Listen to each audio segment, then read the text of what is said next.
This week, I heard multiple Republican and even Christian senators and media personalities say out loud, we need peace and unity in this nation. But how can there be peace with those who burn our churches? How can there be peace with those who mutilate our children and sodomize our town and assassinate our people? How can there be peace? Our leaders are calling for peacekeeping as if the majority of the left is some kind of largely reasonable peace-seeking group ready for conversations to unite under our very much shared values. The problem is this. This week, the left exposed themselves. They exposed themselves. The assassin was not some lone radical, this outlier, while the remaining liberals on the left are they're more moderate. Tens of thousands openly mocked Charlie Kirk's murder. Some even creating posters of him with a picture and illustration of a bullet hole in his neck. Freedom shirts were sold on Amazon with bloodstains on them. 3D printed figurines with blood pouring out of his neck were made. Hundreds of thousands of people applauded these posts and videos on social media. One post with 587,000 likes as of Friday night featured a woman clapping. And it said, Charlie Kirk's daughter is going to grow up without a father who thinks women should keep their rapist's baby. Another account posted, can Erica please be next? Then the two children can be placed with foster parents who will have them properly educated and growing up hating their own parents. Last night, with over 137,000 likes, a post said of Erica, I'm glad she's speaking so everyone can stop pitying this woman because unsurprisingly, she's a witch too. What we're learning is that it's not the radical left, it's just the left. We used to dismiss their rhetoric as exaggerated emotion. Maybe it's some sort of hyperbolic language.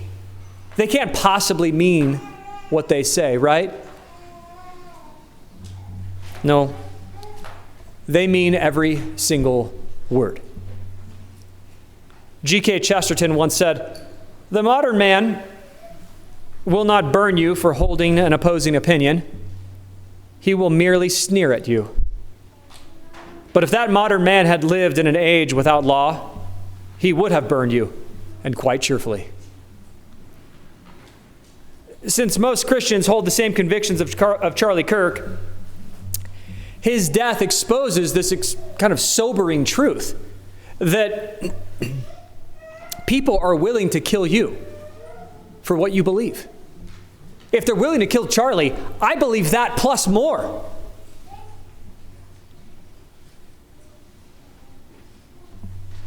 It's not just one lone assassin, it's hundreds of thousands who would do the same to you and laugh at your death if it weren't restrained by law.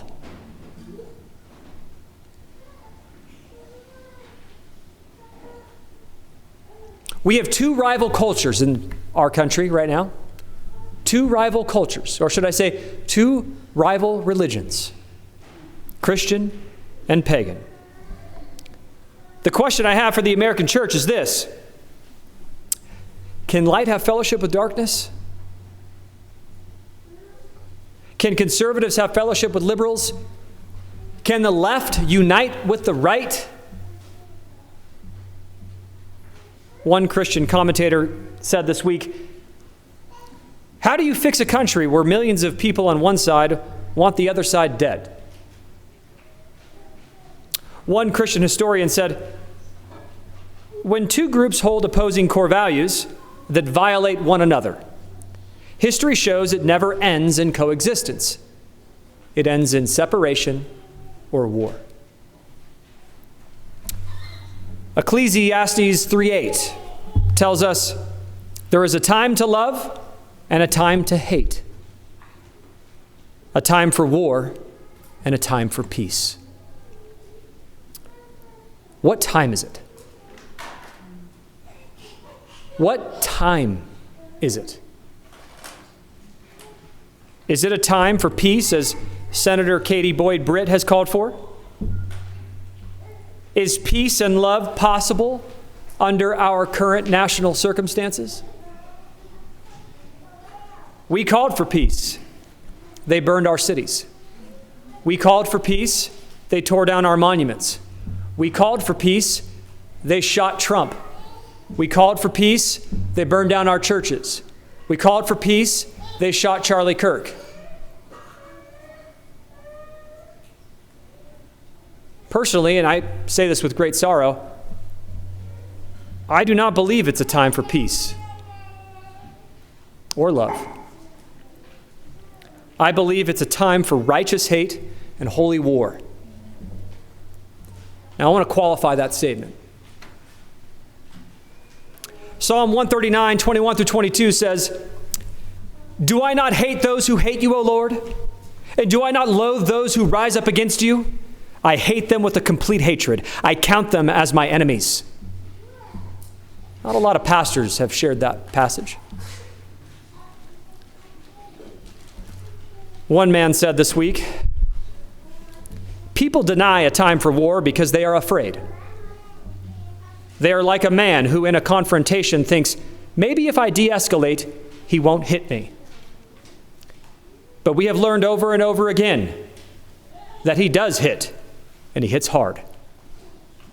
If they say that you will have no fight with them, they will feast, and they will begin to kill more and take more," end quote. In other words, peacemaking often comes through conflict. C.J. Engel said this week, "Most people don't understand the political and social costs of what it requires to restore order in America," end quote. I think he's correct. But as a pastor, I don't need to concern myself with the political and social aspects directly. What I do need to concern myself with is how Christians ought to behave in what I would call a wartime culture. A wartime culture. So how do you hate without sin? How do you war without breaking God's law? What can you do beyond what you're doing? That's the question across social media today.